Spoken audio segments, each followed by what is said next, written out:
exposição, a exposição, né, ela reflete sobre a citação do José Julião, que fala sobre a experiência do artista e sua obra, e sobre a perenidade e a efemeridade da vida. Aí a gente queria saber qual a narrativa da exposição e como essa reflexão central foi traduzida na hora de colocar a exposição, né, em termos dos objetos e como ela foi colocada no espaço. Eu acho que assim, até a escolha desse título tem a ver também, as opções eram todas voltadas para a fala dos artistas, então, que a gente queria que tivesse esse protagonismo, tanto no título como também, por exemplo, a questão da gente trazer a documentação dos artistas, trazer as falas, as entrevistas deles, era também para poder conjugar com as obras, né, o que a gente tem com as falas de quem criou, né? Uhum.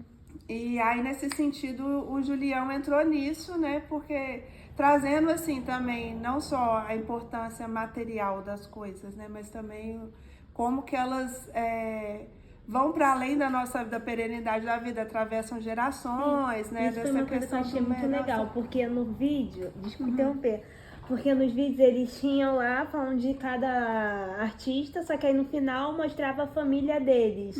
Aí isso mostrava que é uma coisa que passa de geração para geração, tipo, a avó começa, aí vai a mãe, aí vai a filha, o neto, bisneto e por aí vai. Remete, eu acho que um dos módulos, né, que a gente quis trazer, que é essa questão das famílias, que tem muito a ver com a questão do artesanato tradicional, que é esse aprendizado por meio de comunidades, famílias, né?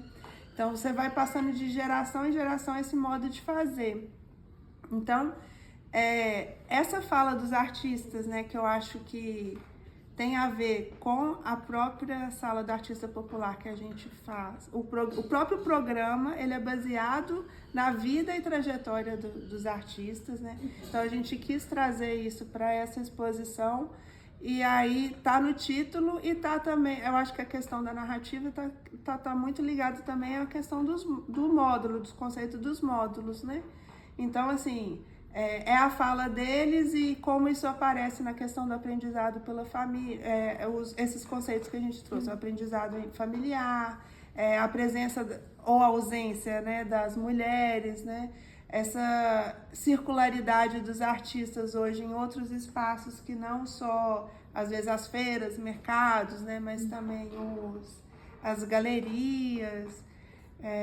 Essa questão da sustentabilidade, essa questão também de como que essa arte perpassa o universo urbano. Então, a narrativa foi criada em torno disso e na questão também de costurar tanto os objetos quanto a documentação deles, né? A gente está trabalhando em cima do texto da Maria Isabel Roque, né, de 2010, e ela fala justamente sobre as questões dos processos comunicacionais, que antes era incomunicante, aí intramuseal, aí até o intermuseal, né? E a gente percebe que vocês trabalham, né, com justamente esse modelo mais recente, que é o intermuseal, né? E o quanto a gente percebe o quanto vocês são compromissados, né? Não só com os artistas, mas com o público, né? Como é que vocês percebem as dinâmicas do público nos museus, e se vocês têm alguma espécie no museu, e se vocês têm alguma espécie de oficinas justamente nessa exposição de Nós Morre e as Coisas Ficam, ou se só em outras exposições? Geralmente na Sala do Artista Popular a gente tem essa questão de fazer a exposição, a abertura junto com os artistas vêm, né? Até inclusive quando vocês estavam chegando aqui, os indígenas Machacali tinham acabado de chegar aqui também. E aí a gente faz sempre uma atividade ligada, mas pesquisando, acho que a Beth pode falar melhor, mas pesquisando as exposições antigas sempre teve essa questão de um pensamento completo. Você vai pensar a exposição, pensava as atividades, exibição de filmes. A gente sempre teve essa prática. É isso que eu estou falando. Tem um lado que as coisas facilitam e outros que pioraram, né? Assim, essa questão toda burocrática para evitar... Está correto, questão toda de corrupção, não sei o quê, você vai criando um monte de caixinhas para você ser, né? Você não pode controlar, né? Então, assim, isso, por outro lado, implica em mais dinheiro, né? Você pede o menor preço, mas o menor preço que a gente gasta hoje é no mínimo 5 vezes o que a gente gastaria se pudesse contratar diretamente, entendeu? Então a gente tinha essa prática muito forte, sempre ter oficinas, ou ter seminários, ou ter pelo menos mostra de filmes e vídeos, né? A gente hoje em dia está sem espaço, essa é uma outra questão. A gente está sem gente para a equipe não está sendo renovada. Então, por exemplo, eu já podia estar aposentada há 10 anos, a Vanessa vai aposentar daqui a 2, a Flávia ficou doidinha. Não vai embora, mas assim, pelo amor de Deus. Isso estou dando um exemplo aqui, mas todos os setores da casa estão no mesmo, entendeu?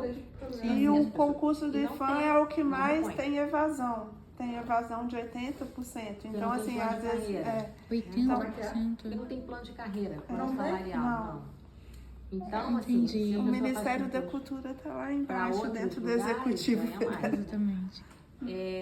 Então, assim, a gente não tem gente e não tem espaço mais para fazer essas coisas. A gente agora está usando o salão de leitura da biblioteca para fazer todas as atividades. Entendi. E não é um espaço